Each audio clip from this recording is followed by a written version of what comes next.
Ok, alors en préparation pour Lag BaOmer, on va faire un show un peu spécifique sur un passage du Zohar. En réalité, plus qu'un passage du Zohar, on va voir un commentaire sur le tout début de ce qu'on appelle l'Hydra Rabbah. L'Hydra Rabbah, c'est un des passages les plus importants du Zohar HaKadosh et de toute la Kabbalah, qui a été repris ensuite dans les Drazuta avec quelques ajouts. Ce qu'on appelle les hydrotes, c'est lorsque Rabbi Shimon Bar Yochai a réuni ses élèves pour leur enseigner en fait l'essentiel de la doctrine, à la fois des séphirotes et même des partsoufim, c'est-à-dire tout ce qu'on appelle le Seder Ishtalshelut depuis l'origine de la couronne suprême jusqu'à Olam HaAsiya, tous les Olamot et toute la structure des tikkunim qu'il y a dans ces Olamot. Et à partir de là, évidemment, c'est de là que non seulement on va s'appuyer toute la Kabbalah, mais en fait, la Kabbalah et la Chassidut, puisque c'est beaucoup basé sur ces passages-là, c'est là qu'il y a les clés pour tout comprendre, pour comprendre après tous les autres passages du Zohar. Mais c'est aussi une possibilité en fait d'avoir une connaissance globale de toute la doctrine pnimite de la Torah, toute la doctrine métaphysique de la Torah. Alors, le commentaire qu'on fait en fait, c'est un commentaire du Ramchal. Le Ramchal a écrit sur l'Hydra Rabbah un livre qui s'appelle Adir Bamaron. Mais en fait, si on regarde bien, hein, c'est juste sur les deux premiers dapim de Adir Bamaron, parce que c'est juste sur les deux premiers dapim de Adir Bamaron, de l'Hydra, parce que on ne sait pas, c'est marqué dans les Guérotes, on ne sait pas s'il n'a pas eu le temps d'écrire la suite, ou si ça a disparu, puisqu'il y a beaucoup de livres du Ramchal qui ont été confisqués et même enterrés. Donc on ne sait pas ce qui est devenu la suite. Mais déjà sur le début, c'est un livre entier, là il n'y a même pas tout. Et ouais. Dans le commentaire, l'Hydra Rabbah c'est quelques dapim dans le Zohar, quelques pages. Mais le commentaire qu'a fait le Ramchal, qui s'appelle Adir Bamaron, c'est un des noms parce qu'en fait il avait appelé ça Pirouche à l'Hydra. C'est quelque chose qui est effectivement qui est très grand. Maintenant, et qui rentre très très très en profondeur. C'est un des livres les plus profonds qui a été écrit sur le Zohar et sur la Kabbalah. C'est quelque chose d'extraordinaire et de... Des fois, quand tu lis Adir Bamaron, tu te dis, mais à qui il parle? Il parle, comme il parle beaucoup sur la Géoula, parce que c'était ça tout l'objectif et toute la vision du Ramchal, mais en fait, il explique que le Zohar aussi, c'est ça. Alors, on a l'impression des fois qu'il parle même carrément, il enseigne des choses pour le Mashiach. C'est-à-dire, bon, alors là, on se sent tout petit, évidemment. Mais, en tout cas, dans les premières pages, les 14-15 premières pages, il explique le mystère de Rabbi Shimon Bar Yochai et pourquoi Rabbi Shimon Bar Yochai a dévoilé ce Zohar. Donc, comme on est avant Lag BaOmer, on va essayer d'en lire quelques lignes. On ne va pas tout faire. L'intention, c'est qu'on continue aussi demain. Mais on va déjà voir quelques idées. Parce que c'est pas rien. Pourquoi Rabbi Shimon? Il y a presque 1 million de personnes qui vont chez Rabbi Shimon Bar Yochai maintenant. C'est quelque chose qui est pas de l'ordre du rationnel. D'accord? C'est plus de 20% de la population en Israël qui va chez Rabbi Shimon Bar Yochai. Et où on a vu ça? On n'a jamais vu ça nulle part. Un rassemblement proportionnel. C'est comme si tu disais, je ne sais pas, 20% des États-Unis qui va dans un endroit, mais tu ne peux pas imaginer ce que c'est. D'accord? Et toutes les tendances confondues. Les chassidim, les mitnagim, les sfaradim, les chilonim, tout le monde est mélangé. Pourquoi? Parce qu'il y a un corps extraordinaire qui est mosher, c'est le corps à mosher du tzaddik qui attire toutes les neshamot. Mais, en réalité, il y a une raison profonde pour ça. Pourquoi lui, pourquoi pas un autre? Alors, en entrée de la Hydra, après, il rassemble tout le monde, il avait 10 élèves, il les rassemble et il leur dit Tana amar Rabbi Shimon chavraya adeimat nativ bekayama dechat samcha. Jusqu'à quand va-t-on être assis sur un siège à un pied. Parce que un siège, il doit avoir plusieurs pieds, il doit avoir au moins 3 pieds, un trépied. C'est quoi un pied? Alors le Ramchal va expliquer plus tard dans le texte que c'est l'idée que la connaissance n'est pas encore stable. On connaît un peu des secrets par-ci, on connaît un peu des secrets par-là, avant Rabbi Shimon Bar Yochai. Il y a des sodotes sur la Merkava, il y a des sodotes sur la Bereshit. Mais est-ce qu'il y a un endroit, est-ce qu'il y a quelqu'un qui a fait toute la synthèse de toute la connaissance de la pnimiut de la Torah? Et c'est Rabbi Shimon, il va aller chercher ça pendant les 12 ans dans lesquels il est dans la grotte, d'où ça représente tout le cycle en réalité même du galout. Mais il va chercher toutes les facettes. 12 qui vont finalement faire 13, parce qu'on sait qu'il y a 12 mois, des fois c'est 13 mois, ben il y a 12 années qui vont faire 13 années, comme les 12 signes du zodiaque, mais un 13e après, parce que Hadar il peut se développer. Mais ça représente la globalité, la totalité, comme toutes les facettes du Shem Yud Kevavke, ou toutes les facettes du zodiaque ici, de la connaissance. Ça c'est Rabbi Shimon. Rabbi Shimon il va amener quelque chose que maintenant on va avoir tout. Et quand on a toute cette connaissance, ça peut amener un tikkun réel pour le monde. Parce que le tikkun de l'univers, il vient par la Torah. Le Dvar Torah, la parole de la Torah, Zemetaken et Haolam. C'est ça qui fait le tikkun du monde. D'accord? Avant la Torah, c'est Tohu Vabohu. Tohu Vabohu, c'est justement, on comprend ça, mais on ne comprend pas ça. On sait ça, mais on ne sait pas ça. Mais voilà que la Torah est là, lorsqu'elle est complète, lorsqu'elle est comprise complètement par certains tzadikim, alors c'est Metaken tous les Olamot. Mais on va voir un peu plus en détail maintenant, une autre approche. Et c'est ce qu'il va expliquer ça aussi. Minatit kunim agedolim shenitaknu ba'olam aya sefer hazohar. Parmi les grands tikkunim qui ont été faits dans le monde, c'est pour ça que tikkun Zohar. Pourquoi tu appelles ça tikkun Zohar? Parce que les textes du Zohar eux-mêmes, c'est le tikkun du monde. C'est le tikkun. Le monde, il repose sur la Torah. D'accord. Et parmi les grands tikkunim qui ont été faits, les grandes réparations, il y avait le Sefer HaZohar. Ka'asher ne'emar, shebechayav bekama mekomot mimenu atzmo, comme il a dit lui-même, Rabbi Shimon Bar Yochai, sur lui-même, qui ou les Geoula Uchan, lui-même il dit que tout le Zohar, c'est pour amener la Geoula, c'est pour amener le tikkun du monde. Est-ce que je peux vous dire Attends, quelque chose non, après, une parole. On n'interrompt pas la main. Est-ce que je sais ce que j'ai vu dans un livre? Après. Qu'on va vivre une vie éternelle. C'est raison, non? Oui, exactement. Chazak. Oui. Mais oui. Ou les Hatzmiyar, Kiren Yeshua, les bêtes Israël. On peut interrompre, mais il faut faire attention. Et dans un an, la Géoula, c'est vrai, dans un an. Quand est-ce qu'il vient? Dans un Shabbat. Après ça. Alors, la Géoula, hein, le Sefer HaZohar, Rabbi Shimon lui-même, il dit qu'il a été préparé pour amener la Géoula. Ou les Hatzmiyar, Kiren Yeshua, les bêtes Israël. Amener la Yeshua des bêtes Israël. Ve'idbaer, ba, bo, davarze, bekama mekomot. Ça s'expliquait dans le Zohar lui-même. C'est pas des pirouchim sur le Zohar. C'est le Zohar lui-même qui dit ça. Par exemple, Berayam, Emna ou Betikunim. Ce sont différentes sortes de passages dans le Zohar. Kama vekama pe'amim. C'est de nombreuses fois que ce concept est développé, que cette connaissance du Zohar doit être là pour amener la Géoula. Vegam po be parashat Naso, puisque la Hydra Rabbah elle est intégrée dans le pirouche sur la parashat Naso, hein, le Zohar suit les parachats. Et là-bas dans Davkouf Kaf Dalet, Rabbi Shimon dit au Begin de Atidin Israël les Taem, les Mitaem Ilana de Chaye de You Aïsefer de Azohar, puisque les Atid, c'est-à-dire dans le futur, dans les générations, les Bnei Israël vont goûter de cet arbre de vie qui est le Sefer HaZohar. Yafkun be min galuta berachame. Ils sortiront du galout avec amour. C'est-à-dire que ce qui peut nous aider à sortir du galout, dit le Zohar, dit Rabbi Shimon lui-même, il dit c'est ce livre, et c'est ce qui permet de se sortir en douceur. Malgré qu'il est mal compris. Alors il faut qu'il soit... Pourquoi mais il y a des gens qui le comprennent quand même. Mm-hmm. Parce que c'est intéressant cette question que tu dis. Parce qu'on voit que le Harizal, quand il est venu développer et dévoiler la compréhension très profonde du Zohar, puisque tout ce qu'il disait, c'était dans le Zohar, le Ari HaKadosh. Il n'a pas inventé quelque chose, c'était du Iyun Atsum dans le Zohar, de l'approfondissement très grand, et à la fin, c'était confirmé par Eliyahu Hanavi qu'il était à raison.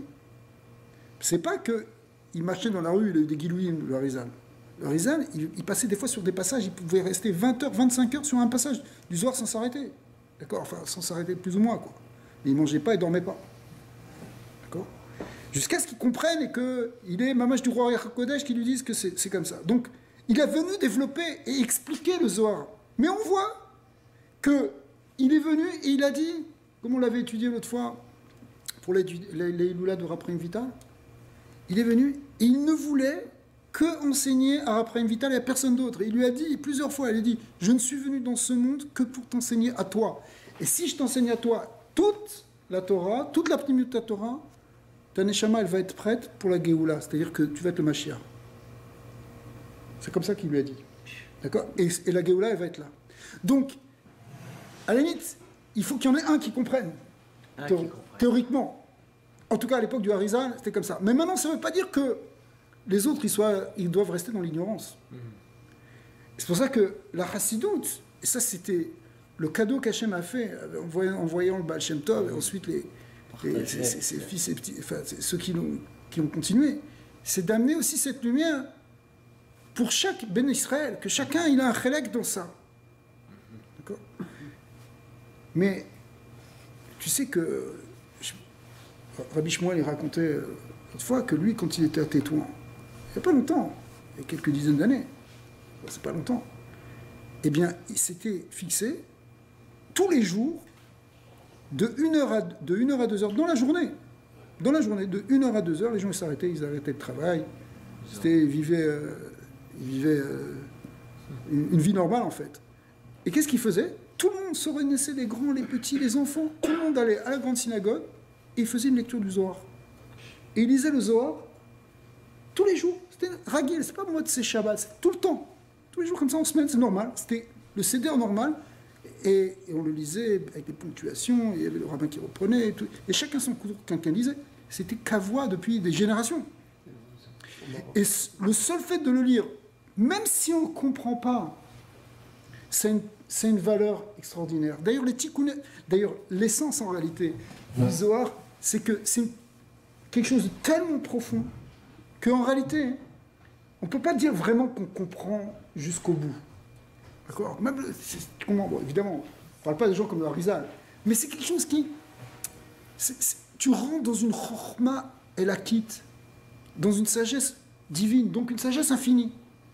Donc si c'est d'ordre de l'infini, de toute façon, c'est pas notre esprit qui est fini, qui va arriver à tout capter. Donc, il y a une dimension dans le Zohar qui est purement divine et qui fait que si tu le lis, même si tu ne comprends pas complètement, par exemple, c'est pas grave, c'est metaken, zeosetikun, chata oseteilim. Le Neshama, elle comprend, et c'est metaken et olamot. C'était grâce à ça, mais tu avais étudié le Zohar. C'était qu'on pouvait tellement pas comprendre que... C'est ça, c'est-à-dire que ceux qui disaient comme ça, on l'étudiait de toute façon superficiellement. Mais c'est déjà une peu là. Rabbi Shimon, il a eu une force dans le Zohar, c'est que c'est devenu comme de la Torah chez Birtav. Dans la Torah chez Birtav, à la limite, tu écoutes le Sefer Torah à Shabbat, Zosetikun, c'est quelque chose, c'est une grande mitzvah, même si tu ne comprends pas. Parce que l'important, c'est Torah chez Birtav, c'est pas la Havana. Dans Torah chez Béalpé, le écart c'est la Havana. Bevadaï qu'il faut essayer de comprendre ce que tu es en train d'étudier. Et plus tu comprends, mieux c'est. Mais c'est pas ça le écart dans Torah chez Birtav. Dans la Torah écrite, c'est pas la compréhension. La compréhension, par contre, la Torah orale, si tu comprends pas, c'est pas sûr que tu es yotse du limoud de Torah chez Béalpé. Tu es yotse du Hamal à Torah, etc. Mais la mitzvah de date à Torah, tu l'as pas. Alors ça fait partie du limoud à Torah. Mais dans le Zohar, il a atteint ce niveau un peu comme Teilim.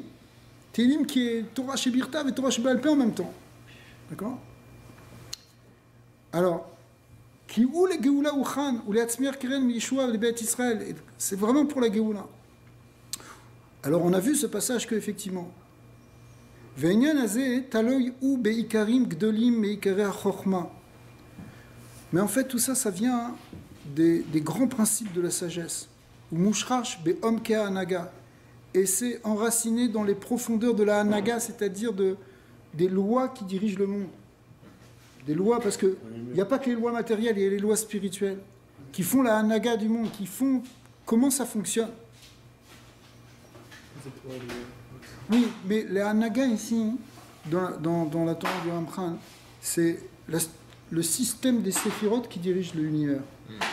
Parce que Dieu, alors après ça passe effectivement par des relais dans les Olamot de Bria et de Sirassia, mais la Hanaga, hein, c'est avant tout comment le Ensof Baruch Hu, il manigue le monde, il dirige le monde par ses forces, par ses kohot, ses midot, qu'on appelle les séphirotes. Asher Echin ou Pa'al Adon Ayachid Alamo Ve'al Nachalato. Et Hachem, il dirige finalement son peuple avec ça. D'accord, il dirige le monde, mais aussi, ce qui est intéressant dans la Naga, hein, c'est pas simplement le fait que bon, les planètes elles tournent, c'est comment il rentre en relation avec les hommes, comment il nous dirige par rapport à nos actes, par exemple. Les Nachotam Aderer, merci beaucoup, pour diriger dans le chemin, Asher Yagiu Bo El Raftu Vamechouvan Be Reshit Amarshava. Alors le but de la Naga, pourquoi Kadosh Baruch Hu, il nous dirige, il nous guide, c'est pour nous amener vers la finalité qui est le bien que Kadosh Baruch Hu, il a prévu depuis le début de la création du monde. Parce qu'il a créé par Hatson les Hétif, avec un désir de donner du bien. Alors maintenant, il faut comprendre qu'on s'est retrouvé dans le Galout, avec la destruction de Beth Amikdash. Et là, on a perdu beaucoup de choses. Et on va voir que le Zohar, il va compenser un certain nombre de choses. D'accord. Et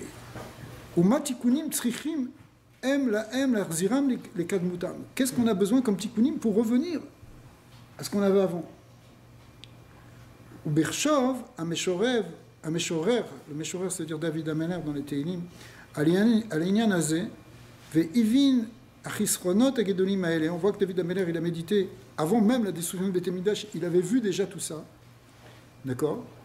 Eh bien, Ayamitonet Vamer, et là il se plaignait, il disait, Ototenu, Lorainu, En Od Navi, etc. On voit plus de miracles, on n'a plus de prophètes. C'était déjà une prophétie que lui il faisait sur le moment de la galoute.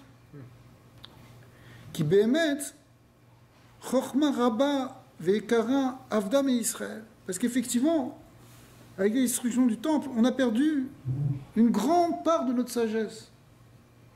Ve'razal Amrou, Miyom Shecharav Bet Amikdash, Sharu, Chachamia, les Meave Kesafraya. La Gemara dans Sota, elle dit que, c'est la fin, le dernier dab de Sota, elle dit que lorsque le Bet Amikdash a été détruit, alors les Chachamim, on les a comptés des Sofrim, et il y a une grande descente. Une grande descente de... On a perdu beaucoup de chokhmah, on a beaucoup porté de connaissances finalement. Vayam Meshorer mitpalel azot ve'omer, donc David Ameler il priait là-dessus, il disait Ad matai Elokim yecharev ça, jusqu'à quand tu vas laisser planer le tsar, c'est l'oppresseur? Jusqu'à quand on va rester dans ce galout? Bepsukim ele nichlalu sodot gdolin me'od binyan hazeh shma ve'aven. En vérité, dans ces psukim, il y a des grands secrets. Alors maintenant, on va rentrer un petit peu dans un pirouche un peu plus Alpi Kabbalah. En fait, il va expliquer un concept qui s'appelle Shakai, Shin Dalet Yud, plus exactement le Shem Kel Shakai, qui va être un grand secret pour comprendre, ça va prendre un peu de temps, mais pour comprendre qu'est-ce que c'est finalement le mystère du Zohar, à partir d'un Shem Kadosh. Ce Shem en particulier. Ouais, ce Shem en particulier. On va apprendre déjà qu'est-ce que veut dire ce Shem Kel Shakai ce soir. Inera Botenu Zal, Amrou, Shakai. Quand je dis Shakai, ça veut dire en fait Shin, Dalet et Yud. On n'a pas le droit de le dire. Il faut imiter parce que c'est un nom divin. Donc, c'est comme c'est un des 7 noms qu'on ne doit pas effacer. Alors, il a une Kedusha, donc pour éviter une Askara Levatala, une mention pour rien, alors on transforme un peu quand tu dis Elohim ou Havaya, etc. Absolument. Alors, Shakai, She'amar Leolamo Dai. La Gemara dit, que signifie ce mot Shakai? Il veut dire que Dieu a dit stop, ça suffit littéralement. C'est-à-dire qu'il a mis une limite. Donc ce Shem exprime le principe de limitation que Dieu va mettre dans l'univers. C'est pour ça qu'il va être lié aussi avec ce qu'on appelle le Tzimtzum. Mais avant de parler du Tzimtzum, le Ramchal va expliquer comme ça. Ve'aver lecha ze'inyan etef. Je vais bien t'expliquer. qui béhémet ou sod gadol. J'adore comment il parle. Je vais t'expliquer très bien, c'est un très grand sod. Vétéré, chez les familles, nimsa shakai levado, ou les familles, quel shakai. Mais regarde, attention, des fois c'est marqué shakai, des fois c'est marqué quel shakai dans les psukim. Quelle différence il y a entre ces deux choses? Shakai et l'autre? C'est quel shakai. Aleph lamed. Gan tsarir chez Teda, lama shemze, lo uskar klal bemaase bereshit. Mais en même temps, d'un autre côté, on ne le voit pas. Hein. On le voit pas hein, dans le Maaseh Bereshit. Dans le Maaseh Bereshit, qu'est-ce qu'on voit? On voit Elohim, on voit Hachem Elohim. Kimuska vous Elohim va Havaya. Valo, zot apeula mi Maaseh Bereshiti. Or, en fait, cette idée justement, Shamar Leolamo Dai, qu'il a donné une limite au monde, ben, ça fait vraiment partie de la création. D'accord? Alors, pourquoi c'est pas mentionné? Pourquoi dans tout le Maaseh Bereshit c'est pas marqué? Vekol ele advarim tzrichim lecha. Les Havin, Inyane, Rajbi, Kadosh, Israël. Tout ça, tu en as besoin pour comprendre le sod de Rajbi. Ou Maïgé Alaf. Et qu'est-ce qu'il a eu? Qu'est-ce qu'il a gagné? Vetikunav, les tikunim qu'il a amenés. Kama tikunim gdolim vatsumim asher dibarti lecha. Tous ces grands tikunim dont je t'ai parlé. Vainyan Haïdra Azot, et plus particulièrement ce Inyan de l'Haïdra. Sheba, Kanalo, Vechaverav, Lechol haolam kulo ashlemut agedola asherkanu. On voit que lui, il a atteint toute la shlemut, lui et ses élèves. Est-ce qu'il est le plus grand que tous ces élèves-là? Vétéré, alma nitorer be'amrou adema et natif bekaima dechat samcha. Alors on va expliquer aussi ce premier passage, je te dis, jusqu'à quand on va être assis sur un trône encore instable. Ve'alma Eric ranichav asher el bisham sharian verumachim. Après la Hydra, elle dit. En introduction, Rabbi Shimon a dit préparez vos cuirasses, vos épées, vos armes. Et de quoi il parle? Comme s'il parlait à des chevaliers là, qui vont se préparer à quelque chose. Alors là-bas, on ne va pas le faire maintenant, mais il explique que c'est une préparation spirituelle par des Yehoudim. Parce que les Yehoudim, ce sont des armes pour lutter contre la Klippa, contre la force du mal. Parce qu'en fait, la Klippa, elle se nourrit justement du voile et de l'absence de la connaissance d'Hachem. Mais quand on amène ça, on amène le Yichud d'Hachem, on repousse le serpent. C'est des méditations? Ce sont des méditations, c'est des méditations kabbalistiques, c'est des kavanot, si tu veux, qui ont des peulot pour repousser les forces du mal. Donc les talmidim de Rabbi Shimon Bar Yochai, ce n'étaient pas simplement des élèves qui restaient passivement, ils étaient impliqués dans ce tikkun du monde pour repousser les forces du mal et pour amener la lumière de Dieu. On avait vu aussi que pas tout le monde pouvait faire ça, c'est ça? C'est ça, on parle de... Ce qu'on a vu à un moment, c'est que il y a deux types de avoda. Il y a une avoda pnimite et une avoda chitzonite. Donc il y a des gens qui sont plus dans ce inyan de avoda pnimite de Yehudim. En particulier, justement, les Mekoubalim, les grands élèves de Rabbi Shimon et ceux qui sont venus après. Le Baal Shem Tov aussi, il avait des Yehudim.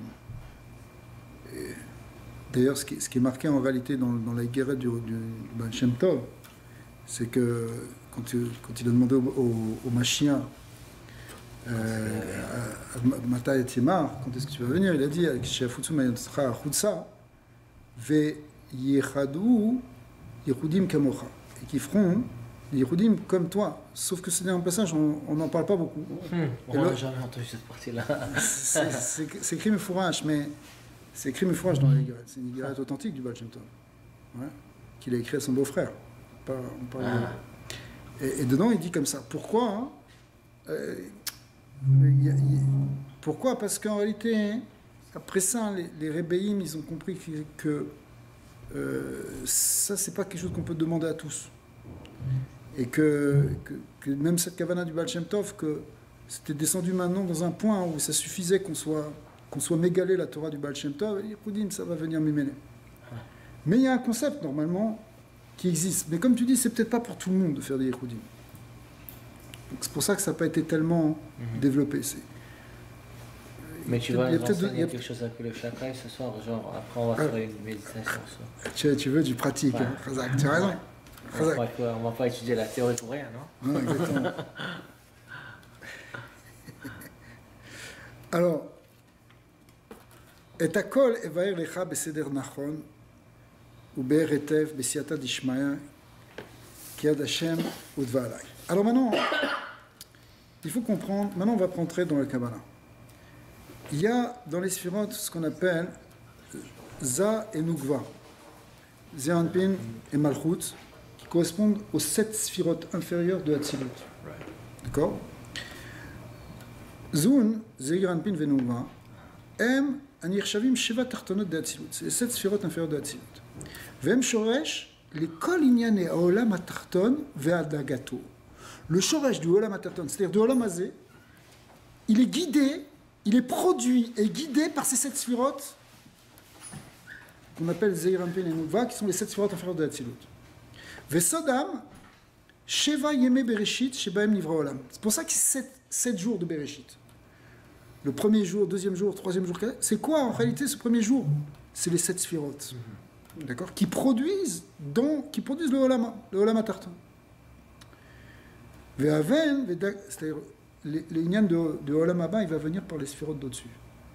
D'accord. Mais le Olam HaTachton, le Olam Hazé, ça vient de Zoun.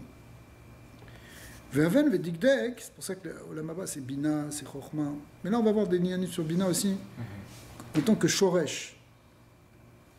Ve'aven, ve'dikdek, meod, al kol advarim ha'ele. Il faut que tu comprennes bien, que tu sois très précis là-dessus. Ki ani lo achiv abiyur, al kol dibour ve'dibour. Parce que je ne vais pas tout expliquer là. Si on voulait rentrer vraiment dans tous les détails de ça, il faut des tonnes. Ça alourdirait la tâche pour le lecteur et l'écrivain.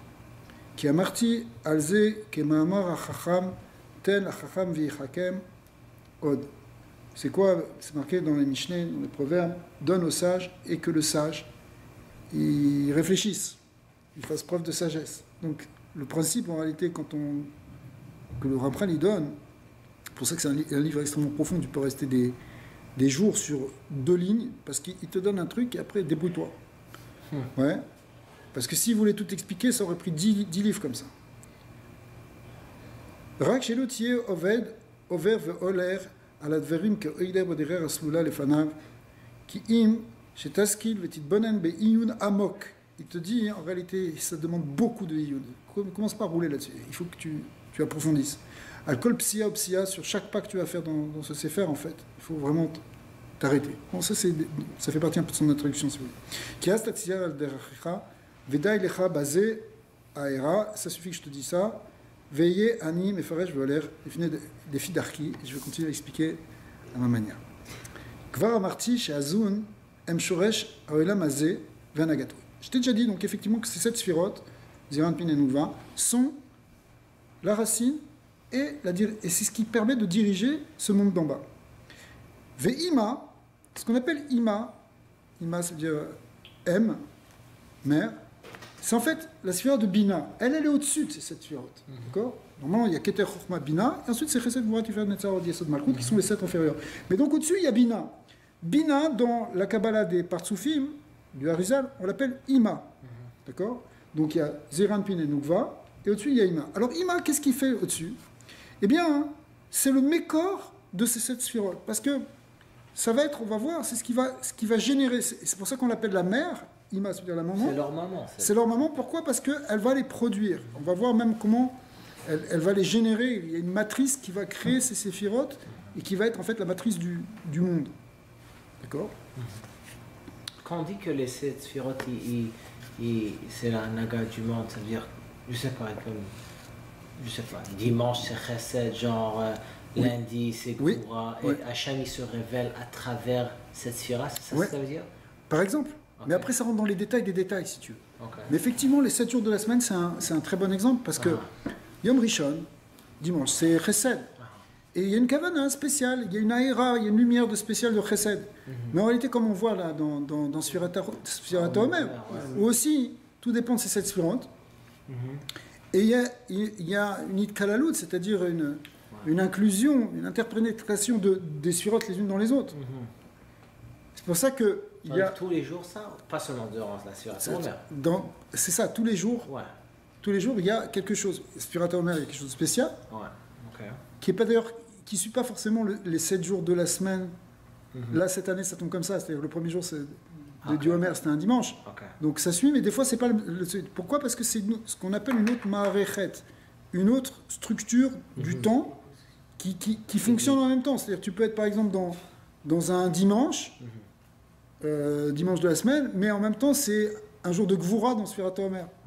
D'accord? Donc, parce qu'on fonctionne avec plusieurs choses. Et puis après, on pourrait regarder même aussi dans les heures, et même dans les minutes. Aussi, ça suit une structure qui dépend des séphirotes les mâles. Mais en fait, ça c'est parce qu'on parle au niveau du temps. Mais on pourrait parler même aussi au niveau de l'espace. D'accord? Et on pourrait parler aussi au niveau de la Neshama. Et c'est pour ça que, pourquoi des fois on reçoit plus de Gvura, plus de Chesed, pourquoi on a des Aliot et Yeridot? En réalité, c'est parce que c'est talou même dans les Neshamot, mais cette fois-ci dans la Marechet à Neshamot, la structure des Neshamot, mais dans la structure des Neshamot qui dépend de la structure des Sphirotes, qui est sur le modèle de la structure des Sphirotes. Donc ça peut affecter tes émotions, même. Ça peut affecter tes émotions, et puis ça va être une anaga pratique pour toi, qui va être différente pour un autre, et qui va dépendre aussi effectivement de son Shoresh Neshama et aussi de son Mazal. Donc, mais tous, si tu veux, quand on dit ici que ces 7 sphirotes, elles dirigent la Mazé, c'est vraiment Beklalout. Mais après, ce qui est intéressant, c'est que dans ces 7 sphirotes-là, il y a les possibilités entières de direction, de tous les détails, de tout ce qui se passe dans l'univers, jusqu'à même une herbe qui pousse. Ouais. Parce que Hatzilut, c'est comme si tu disais, regarde, pour donner un exemple plus moderne, c'est comme si tu disais, tu as un logiciel qui permet de contrôler plein de choses. Je sais pas, qui permet... Des fois, tu as, je sais pas, suppose un aéroport ou une grande société qui est dirigée par un logiciel, mais qui va gérer telle chose, et telle chose, et telle chose, et telle chose. Des choses différentes. Mais finalement, c'est la même structure au départ. Bon, l'image, elle n'est pas très très bonne. Parce qu'évidemment, à Kadosh Baruch Hu, il y a beaucoup plus qu'un logiciel.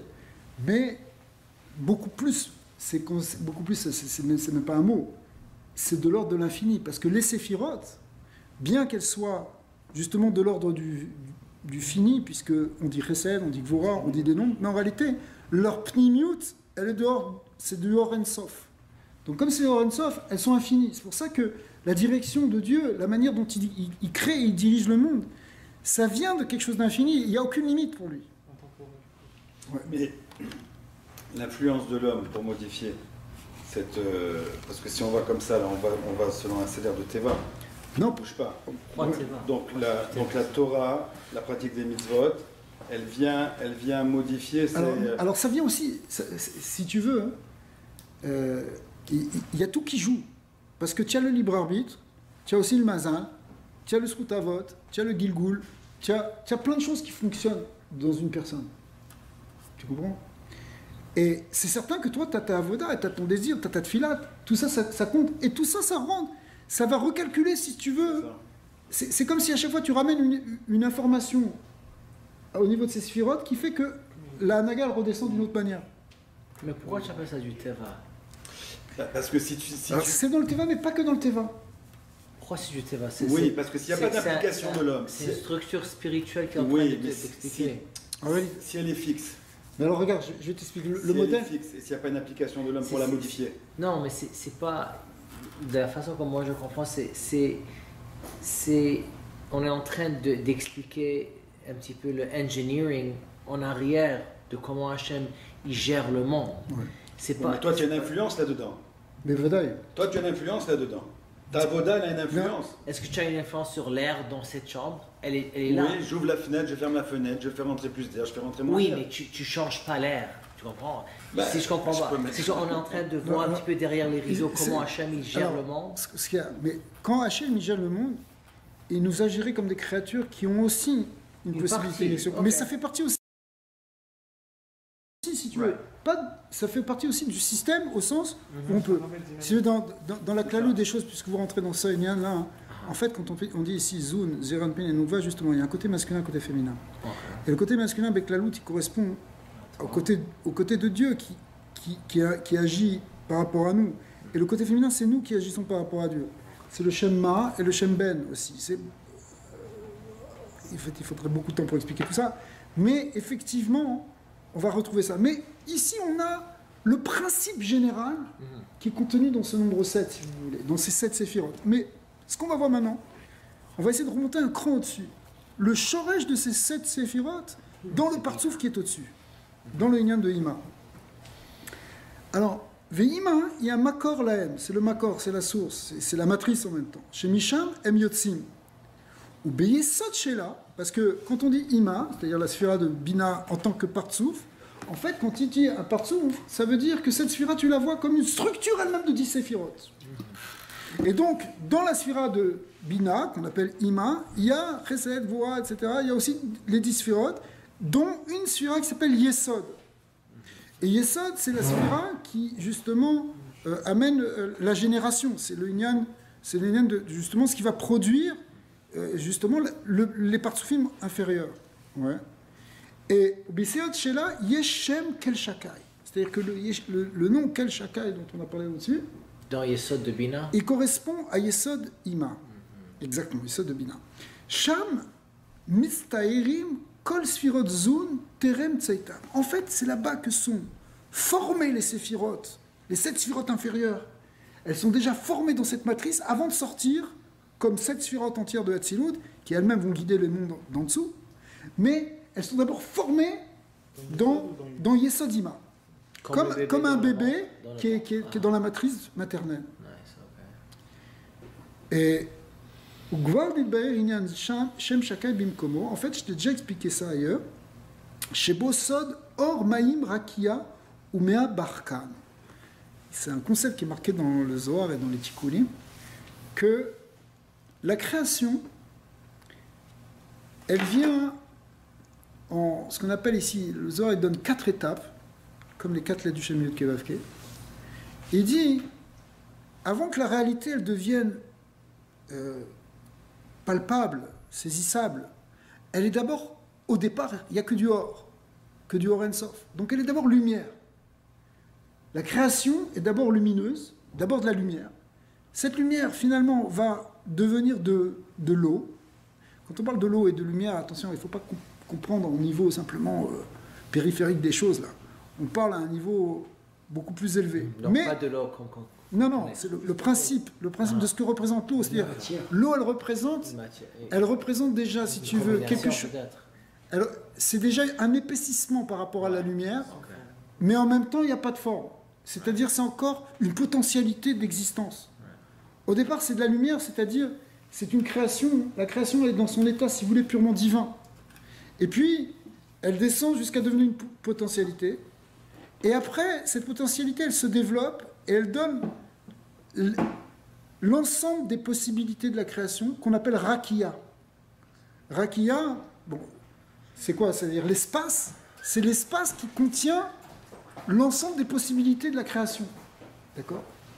Et puis, comme on voit d'ailleurs que dans le Maaseh Bereshit, qui est marqué dans la Torah, que Hachem, il a séparé les eaux, il a fait apparaître une Rakia. Mais la Rakia, c'est en fait, on rentre déjà dans quelque chose de plus détaillé, de plus complet, où il y a déjà un espace de création. Et puis après, le quatrième niveau, c'est des choses magnifiques du Zohar. C'est quoi? C'est ce qu'on appelle les 100 bénédictions, les Kouf Barkan. C'est quoi les 100 bénédictions? C'est en fait, justement, la hamshacha, si vous voulez, la propagation de toutes ces possibilités pour qu'elles deviennent concrètes. C'est pour ça que nous, on doit faire 100 bénédictions par jour. David Amélian, il faut faire 100 bénédictions. Pourquoi 100 bénédictions? Parce qu'en fait, les 100 bénédictions, ça représente justement ce qui permet d'amener dans le monde une bracha, c'est une hamshacha, c'est pour faire descendre quelque chose, pour faire descendre des possibilités d'existence qu'elles se réalisent dans ce monde. Si tu prends la Torah de Rabbi Nachman, il insiste sur cette idée que notre travail à nous, par la tefila en particulier, qui est la notion de tefila qui est pour amener la bracha, c'est faire passer quelque chose qui était d'abord bekoar en potentiel, le faire passer dans le poal. D'accord? Justement, il a parlé sur le passage du koar au poal. Et ce passage du koar au poal, c'est en fait, il vient par 100 bénédictions. Pourquoi le nombre de 100? Parce que 100, c'est 10 fois 10, c'est-à-dire c'est la shlemut, si vous voulez, des possibilités. D'accord? 10 étant les 10 séphirotes, 100 représentant l'aspect complet de toutes les possibilités d'existence. D'accord? Et sous forme, effectivement, ce qui est intéressant, c'est qu'on le voit comme une bracha, finalement. Le monde, la création, elle est d'abord lumière, ensuite ça devient un principe d'eau, mais l'eau, c'est encore, c'est la source de vie, ok, mais c'est une source de vie encore totalement potentielle. Ensuite, Rakia, ça veut dire l'ensemble des possibilités, et finalement, la concrétisation progressive de toutes ces possibilités. Ça fait partie de l'œuvre de la création. Ça, c'est que au niveau de la bracha ou au niveau de la création en tant que telle? Dans le Maaseh Bereshit, il y a cette opération-là. C'est-à-dire que toute chose, avant de venir dans ce monde, elle était d'abord de la lumière, c'est-à-dire une pure connaissance divine. Parce que la lumière, en fin de compte, c'est de la connaissance. D'accord ? Et puis après, c'est devenu une substance. Cette substance, elle a développé des potentialités. Et finalement, ces potentialités, elles ont trouvé la force de se réaliser. C'est ça qui fait que... Et c'est vu comme une bracha. La bracha, c'est même la potentialité qu'on n'a pas encore. C'est ce qui fait descendre. C'est ce qui réalise la chose. Une bracha... Pourquoi tu veux une bracha? Parce que tu veux réaliser quelque chose. D'accord? La bracha, c'est finalement... Alors, bon... Et... Bon, vous savez, c'est des très grands sodot, ça. Besod, Asmav. Et ça correspond aux 4 Shemot qu'on appelle Av, Sag, Ma, Ben, qui sont 4 conjugaisons. Ouais, après. Quatre.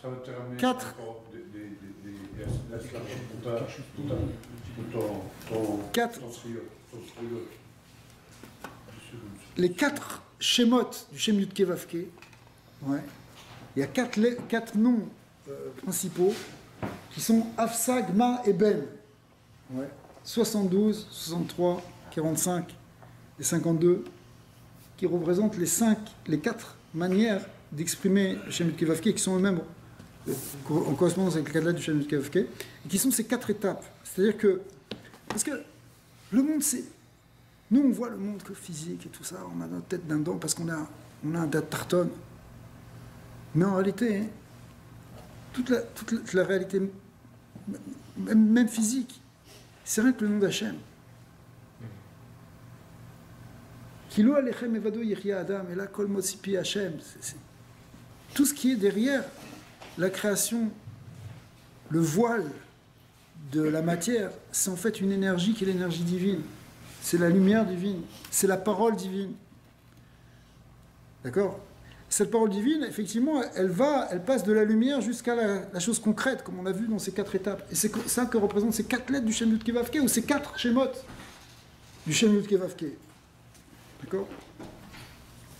Veze ki האיברים מתחלפים בציורם בכוח גבולותיהם, כי ביות חומרם נגוון שלא להתפשט, אלא במקום אחד בכאן, במקום אחד בכאן, נשארת צורתם כמו שהיא לעינינו. Si vous voulez, après ça va se développer d'une manière ou d'une autre, et c'est ça qui va donner les formes de l'existence. לעינינו, pardon.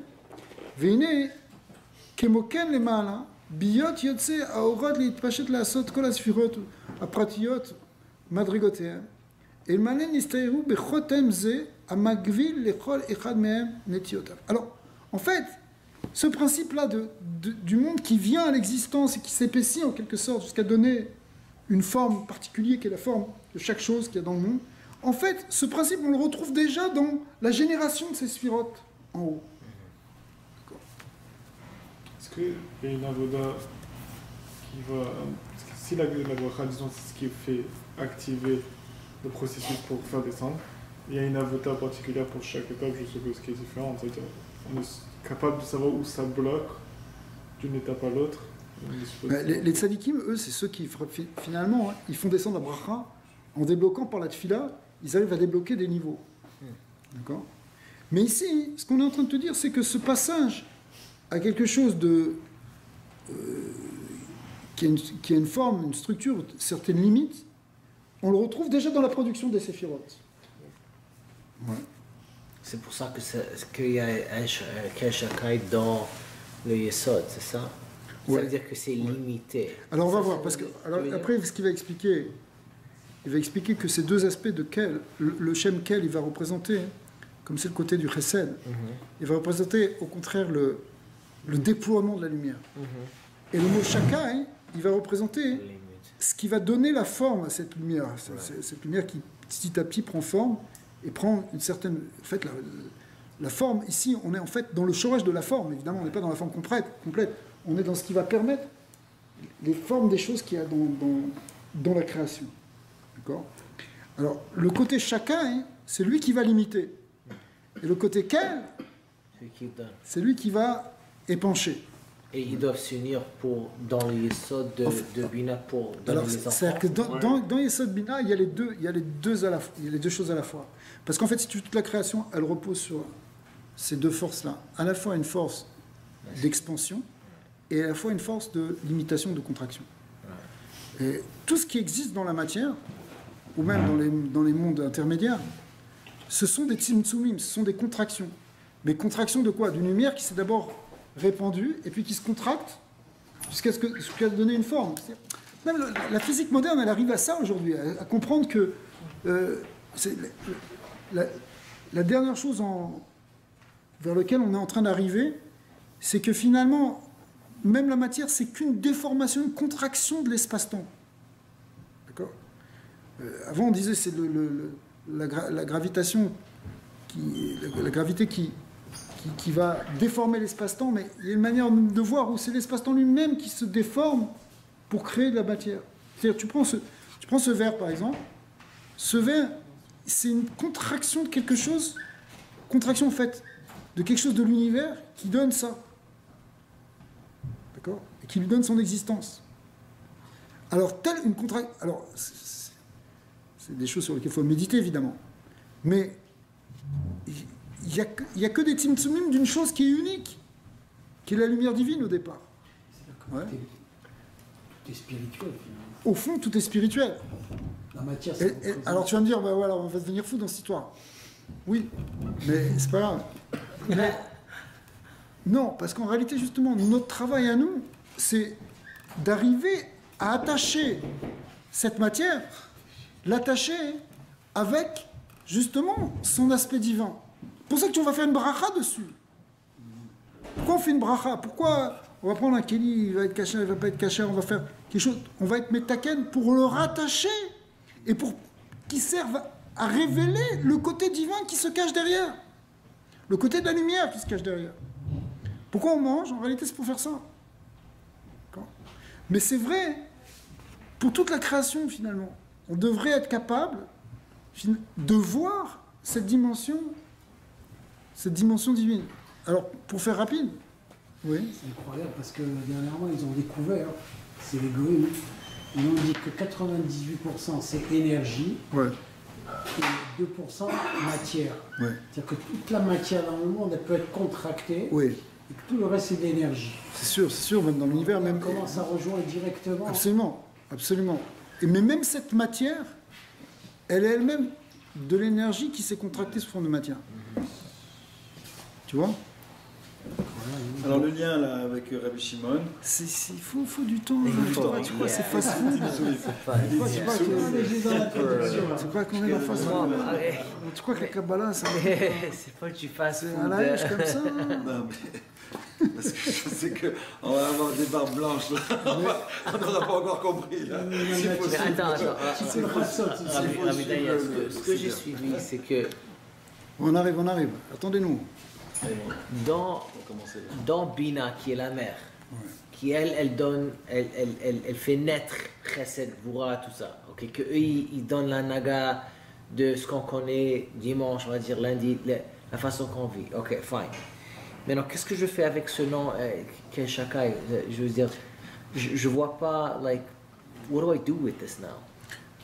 Qu'est-ce que tu vas faire avec Parce que le nom d'Hachem? Non, c'est-à-dire, tu as dit quelque chose à la fin que ça m'a allumé, que dans le sens que si tu arrives à voir à travers et à dévoiler et rattacher tout ce que tu vois autour de toi, ok, à Hachem et le côté spirituel, là, ça fait quelque chose, j'imagine, pour toi. C'est-à-dire, mais tu dois essayer de comprendre, c'est ça l'idée? Tu dois essayer de comprendre avec ton cerveau tous ces trucs-là. Oui, il faut essayer de comprendre de plus en plus. Ça, c'est sûr.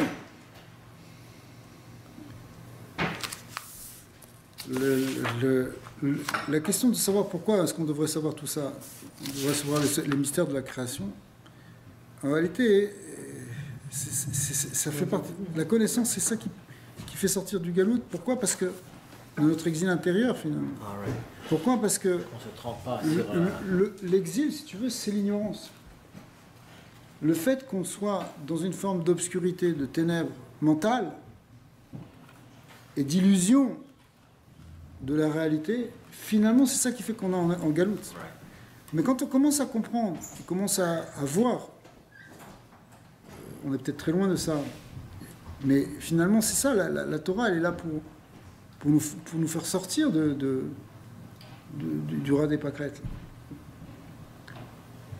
Et c'est uniquement avec cette forme de connaissance qu'on...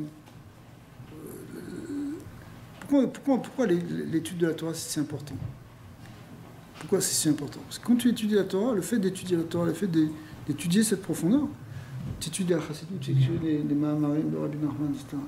Finalement, tu arrives à commencer à voir un peu plus clair. Même si à un moment, tu arrives aussi à une compréhension que tu comprends rien. Mais cette compréhension que tu comprends rien, elle est bonne aussi. Parce que c'est elle qui permet, comme on a vu Shabbat, on a vu que c'était le Rabbi Yitzhak Isaac Mizitchov. Il y a un avraire qui est venu lui demander s'il pouvait avoir une bracha pour étudier le Etzraïm, de Raphaël Vital, le grand livre de Kabbalah. Alors il a dit, je te fais une bracha que tu arrives en 1 an à le finir, et que la 2e année, tu puisses le réviser et le comprendre beaucoup plus en profondeur. Et que la 3e année, tu vas le lire encore une fois, mais tu vas arriver à le connaître par cœur. Et que la 4e année, tu vas arriver à l'étudier pour comprendre que tu n'as rien compris. Mais pourquoi? Parce que à la fin, Tarlid les DH et des Lonada, c'est qu'on ne sache pas, mais pas qu'on ne sache pas bêtement. Qu'on dépasse le date, qu'on dépasse le mental, parce qu'à un moment, tout ça, c'est des mots. Tu parles de Zoom, tu parles de Shem Shaka, etc. À la fin, c'est rien que des mots, des symboles, finalement, des symboles pour connecter avec autre chose. Mais c'est pas la chose en tant que telle. Parce qu'il y a la réalité. Mais la réalité qui est derrière les mots. Mais en même temps, tu as besoin des mots pour connecter avec cette réalité. Pour s'attacher à cette réalité. Donc maintenant, si on veut comprendre dans ces choses-là, c'est pour arriver à comprendre de plus en plus. À voir avec un autre regard.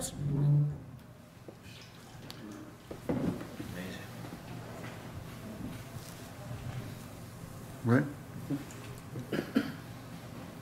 Bon, on continue demain. On va essayer déjà.